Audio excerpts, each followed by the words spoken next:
Hello student, आज हम देखेंगे कि बीए थर्ड सेमेस्टर की फाइल कक्ष निरीक्षक पुस्तिका को कैसे भरा जाएगा। तो चलिए देखते हैं कैसे भरा जाएगा। सबसे पहले दिया है कक्षा शिक्षक संख्या 1, तो हम 1 कर देंगे। कक्षा शिक्षक संख्या था, हम 1 कर देंगे। उसके बाद यह प्रशिक्षार्थी का नाम, तो यहाँ पर उस स्टूडेंट का नाम भरा जाएगा जो आपके क्लासमेट है। तो आपके क्लासमेट में से ही किसी एक छात्र का नाम यहाँ पर लिख दीजिए। उसके बाद आज ये विद्यालय का नाम, तो यहाँ पर उस विद्यालय का नाम रहेगा जहाँ पर आपका इंटर्नशिप गया है, ना कि जहाँ का आपका एडमिशन हुआ है। उसके बाद आज यहाँ पर कक्षा जिसमें शिक्षण किया जा रहा है, तो यह इस स्टूडेंट्स ने किस क्लास में पढ़ाई है उस क्लास का नाम। उसके बाद आज यहाँ नीचे विषय, इस स्टूडेंट का क्या विषय है वहाँ पर यह लिखिए। उसके बाद अवधि कितना है, 40 मिनट या 35 मिनट, जो भी कर दीजिए। उसके बाद प्रकरण, किस टॉपिक पर वो पढ़ाएंगे, वह संविधान का निर्माण। उसके बाद आज ये क्रम संख्या, कार्य जो किए गए हाँ या नहीं में। सबसे पहले दिया है पाठ्य योजना में उद्देश्यों का निर्धारण ठीक से किया गया, तो अगर किया गया तो हाँ में, या नहीं किया गया तो नहीं वाले कॉलम में। तो देखिए मैं हाँ वाला काने में लगाएं। उसके बाद आज उद्देश्य व्यवहारिक थे, एस थे। उसके बाद शिक्षक द्वारा विद्यार्थियों को बैठक व्यवस्था पर ध्यान दिया गया, नहीं ध्यान दिया गया तो मैं नहीं वाला कॉलम में लगाएं। उसके बाद आज ये सैंपल पर आवश्यक ब्यूरो लिखे गए, एस लिखे गए। उसके बाद ये पाठ को प्रस्तावना प्रश्न के द्वारा प्रारंभ किया गया, एस किया गया। विद्यार्थियों का ध्यान आकर्षित करने का प्रयास किया गया, एस किया गया। उद्देश्य कथन करके विद्यार्थियों की रुचि को बढ़ाया गया, एस किया गया। विषय के अनुकूल शिक्षण विधि का प्रयोग किया गया, एस किया गया।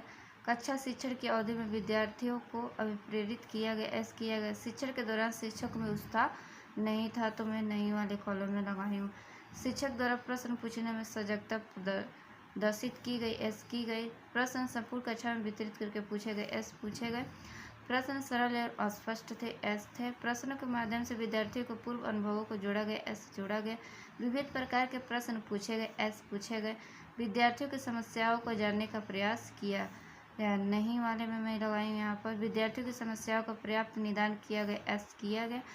प्रशिक्षार्थी द्वारा कठिन तथ्यों की व्याख्या की गई, एस की गई। व्याख्या रोचक एवं विषयानुकूल रही, एस रही। विद्यार्थियों द्वारा प्राप्त अनुभवों का आकलन किया गया, एस किया गया। कक्षा शिक्षण में सैंपल का पर्याप्त उपयोग किया गया, एस किया गया। कक्षा शिक्षण के पश्चात प्राप्त ज्ञान के आकलन हेतु पुनरावृत्ति प्रश्न पूछे गए, एस पूछे गए। कक्षा शिक्षण हेतु प्रशिक्षार्थी द्वारा अपने पहनावे पर ध्यान दिया गया, एस दिया गया। प्रशिक्षार्थी का स्वर कक्षानुकूल रहा, एस रहा।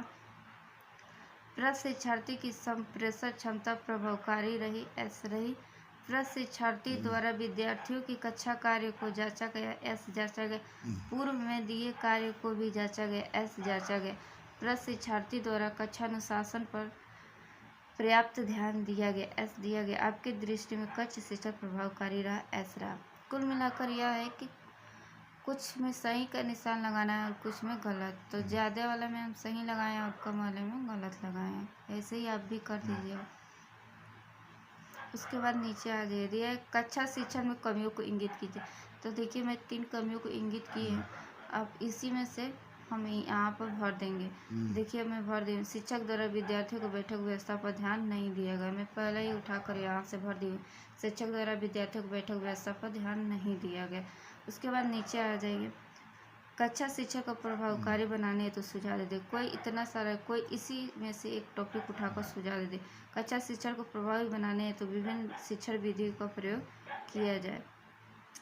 जिसमें सही का टिक लगा उसी में से एक उठाकर यहाँ पर भर दीजिए। उसके बाद आ जाइए यहाँ पर हस्ताक्षर, प्रशिक्षार्थी शिक्षक जिनके द्वारा निरीक्षण करके यहाँ पर इस स्टूडेंट का नाम भरा जाएगा जिसका यह कॉपी है, जिसका बुक रहता है वही से है। और यहाँ पर हस्ताक्षर प्रदर्शन जो सर आपके कॉपी को जांच करेंगे उनका नाम यहाँ पर रहेगा, वो सिग्नेचर यहाँ पर करेंगे। उसके बाद आ जाइए अगले पेज पर। अब आ जाइए दूसरे पेज पर, दिया है कक्षा शिक्षा संख्या 2 कर दीजिए। उसके बाद दिया प्रशिक्षार्थी का नाम, तो यहाँ भी अपने किसी क्लासमेट का नाम लिख दीजिए। उसके बाद विद्यालय का नाम जहाँ पर इंटर्नशिप गया था। उसके बाद दिया है कक्षा जिसमें शिक्षण किया जा रहा है, उन्होंने किस क्लास में पढ़ाया है उस क्लास का नाम। उसके बाद उनका विषय क्या था, वह अवधि। उसके बाद प्रकरण, किस टॉपिक पर पढ़ाई है। फिर वही दिया है क्रम संख्या, कार्य जो किए गए हैं हाँ या नहीं। पाठ्य योजना में उद्देश्यों का निर्धारण ठीक से किया गया, एस किया गया। उद्देश्य व्यवहारिक थे, एस थे। शिक्षक द्वारा विद्यार्थियों को बैठक व्यवस्था पर ध्यान नहीं दिया गया, तो नहीं वाले कॉलम में कर दीजिए। उसके बाद आ जाइए यहाँ पर आवश्यक विवरण लिखे गए, एस लिखे गए। पाठ को प्रस्तावना प्रश्न के द्वारा प्रारंभ किया गया, एस किया गया। विद्यार्थियों का ध्यान आकर्षित करने का प्रयास नहीं किया गया। तो कुल मिलाकर क्या है करना है, तो कुछ वाले में सही कर दीजिए, कुछ वाले में गलत। फिर यहाँ पर नीचे आ जाइए, वही है कक्षा शिक्षण में कमियों को इंगित कीजिए। तो जो हम कमियों को इंगित किए उसी में से तो देखिए मैं यहाँ पर ये वाला छठा वाला विद्यार्थियों को ध्यान आकर्षित करने का प्रयास किया गया, तो नहीं वाला है, तो यही मैं उठाकर आपको भर दी हूँ।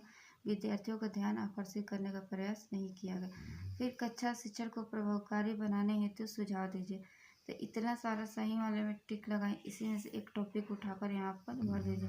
कक्षा शिक्षण को प्रभावकारी बनाने हेतु प्रशिक्षार्थी को प्रकरण पर ध्यान नहीं दिया जाना चाहिए। फिर यही पर यहाँ पर आ जाइए हस्ताक्षर प्रशिक्षार्थी शिक्षक जिनके द्वारा निरीक्षण करके, तो यहाँ पर जिनका कॉपी है उनका सिग्नेचर, और यहाँ पर जो सर साइन करेंगे आपका कॉपी उनका सिग्नेचर। फिर आ जाइए तीसरे पेज पर, फिर सेम वही है, यहाँ पर किसी अपने क्लासमेट का नाम, उसके बाद विद्यालय का नाम, अच्छा जिसमें उन्होंने पढ़ाया है, विषय, अवधि, प्रकरण, फिर वही टॉपिक है सेम। तो ऐसे ही आपको 20 पेज भरना है, सेम 20 स्टूडेंट का नाम लिखना है और 20 पेज को ऐसे ही करके भरना है सेम।